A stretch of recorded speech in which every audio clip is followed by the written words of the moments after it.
I've heard her before, and I was so excited to get to hear her again. A friend of mine was substitute teaching. She went into the classroom and she said, "Boys and girls, I am your substitute teacher." One little child got so excited, went to the reading lab the next period and went up to a mutual friend of ours and said, "Guess what? Our real teacher's sick, but today we got a prostitute teacher." I thought she was great. She's like Lucille Ball, I think, for education office professional. She was one of the best speakers that I have heard in a long time. And everybody says, "Jane, how'd you do? How'd you do at Miss America?" I hate that. But I will tell you how I did. I did not win Miss America, but I married her boyfriend. Fan your face if you're hot all the time, and you can't sleep till way after 9. I love this next part. If you're afraid to sneeze.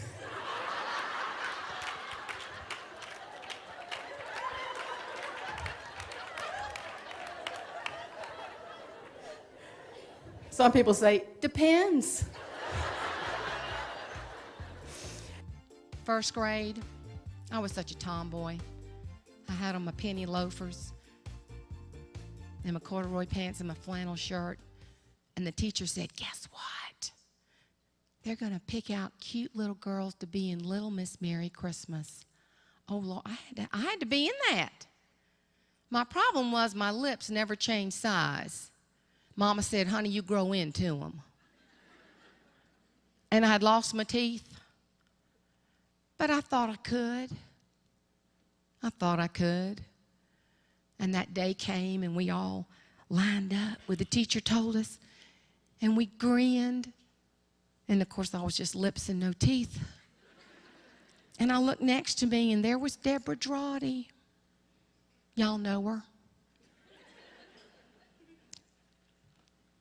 She had a stick-out dress. She walked like she was an airplane all day. She had a stick-out dress. I didn't have a stick-out dress. She had on her black patent leather Sunday shoes and her poodle socks. Remember the little Avon testers in the white tube? She had those lips ruby red. Her mama put those pink spongy rollers in her hair the night before and had her hair jacked up to Jesus.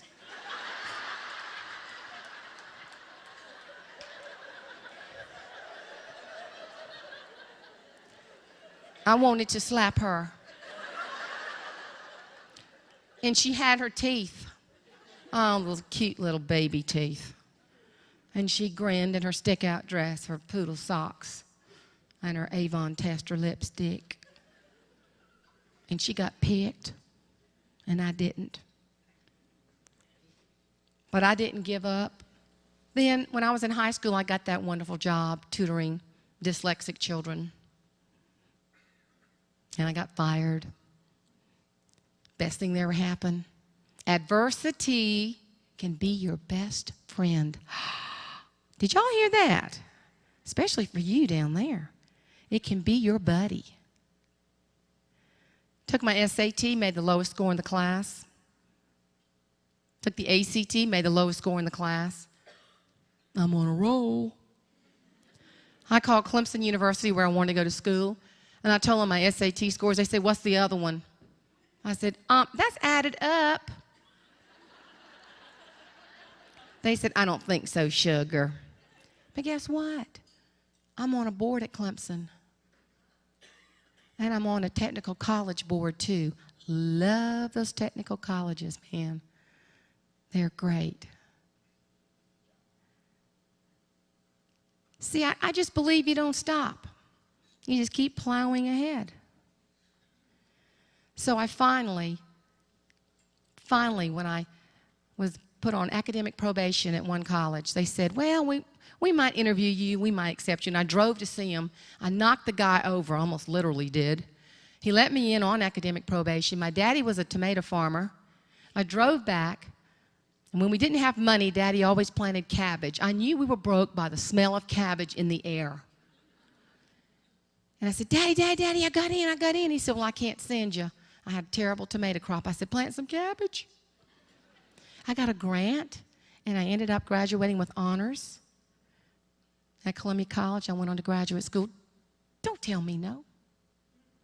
Don't say you can't. When you surround yourself with the right people, see humor is everywhere, look for it and laugh.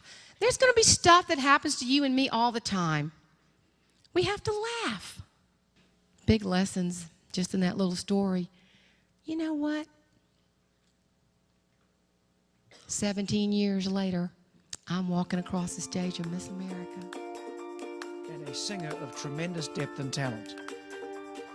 She moved our audience from laughter to tears and was able to make a significant difference to our business growth. I gotta fly once, I gotta try once, only you can die once, right, sir?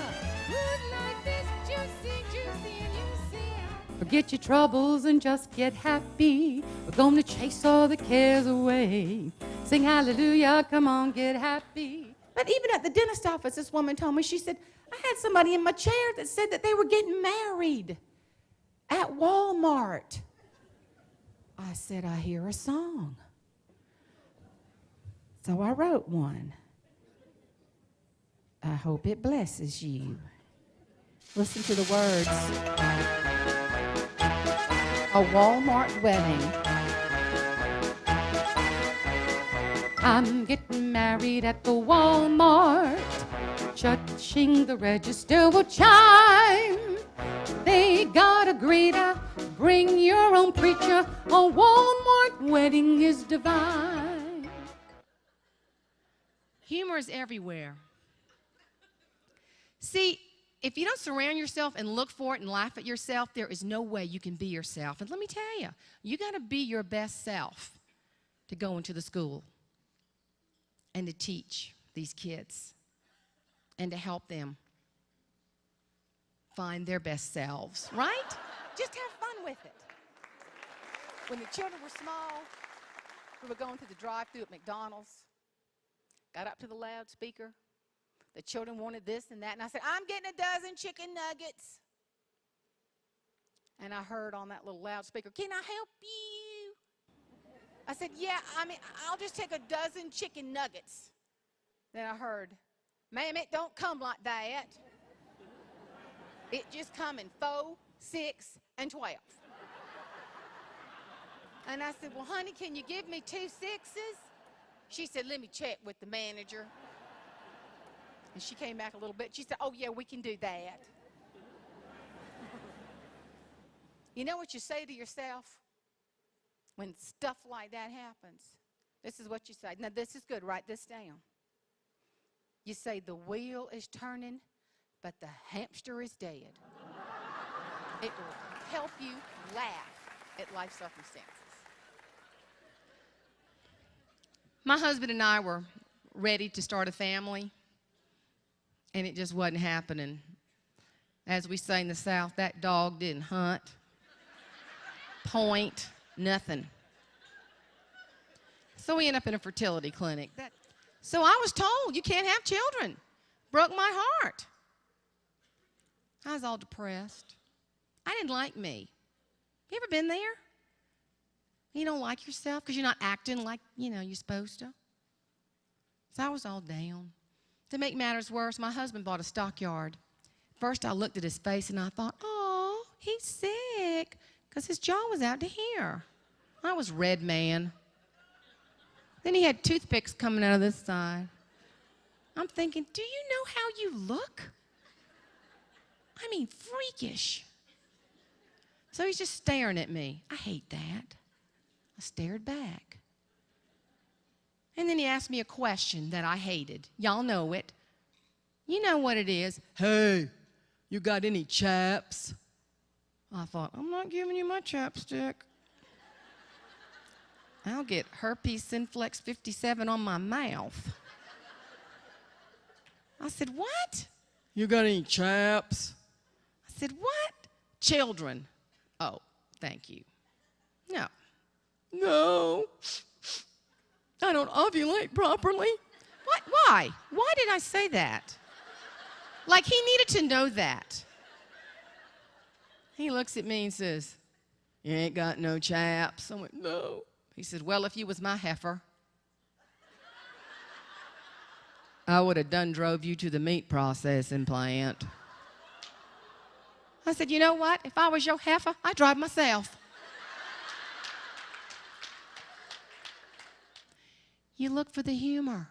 You laugh at yourself.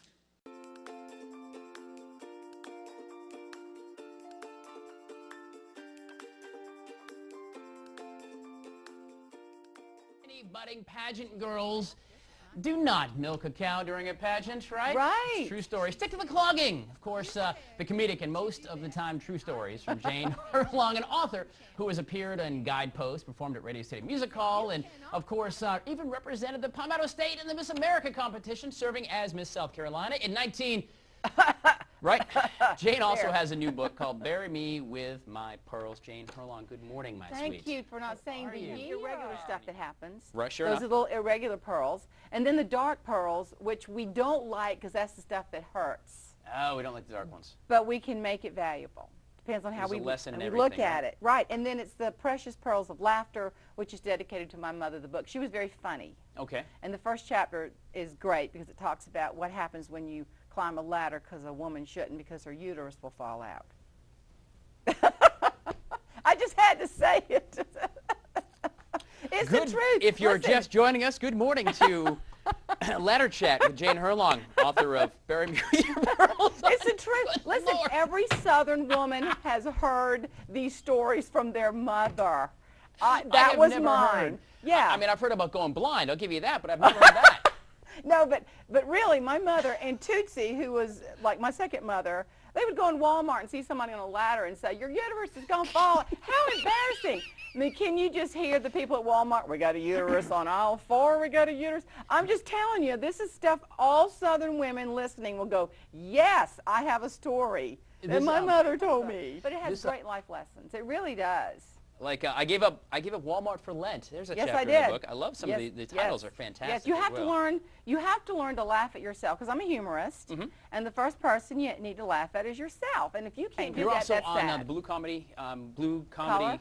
Yeah. Comedy Tour. Fun, yes, that's There a you lot go. of fun. I'm doing their show in Nashville after the first of the year, which is great. Right. And Pandora just picked me up too, and I'm very thankful. I just keep Hey, trying. Jane to do Herlong, the book is Bury Me With My Pearls bestseller. On. Bestseller, say that. Bestselling. Bestseller. Future best-selling book. No, it is right now. Right now it is. Yeah, it's been Oh, it's that a way for bestseller. about a month. Oh, well, get out of town. All right, best-selling author. Yeah. Jane Herlong, details for you at watch.com. Bury Me My Pearls On, life lessons, and putting humor with a spiritual twist on it.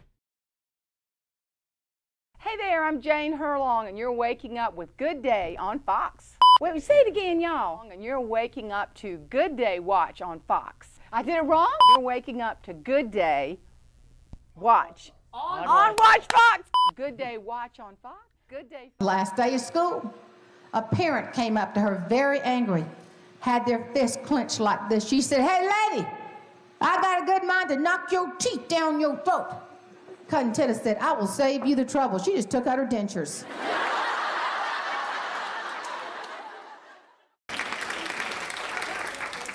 So now all of a sudden I'm writing songs. I hope y'all like this. It's called I Am a She. So listen to the words and see if you can identify with me on this journey and all the fun things we do as women.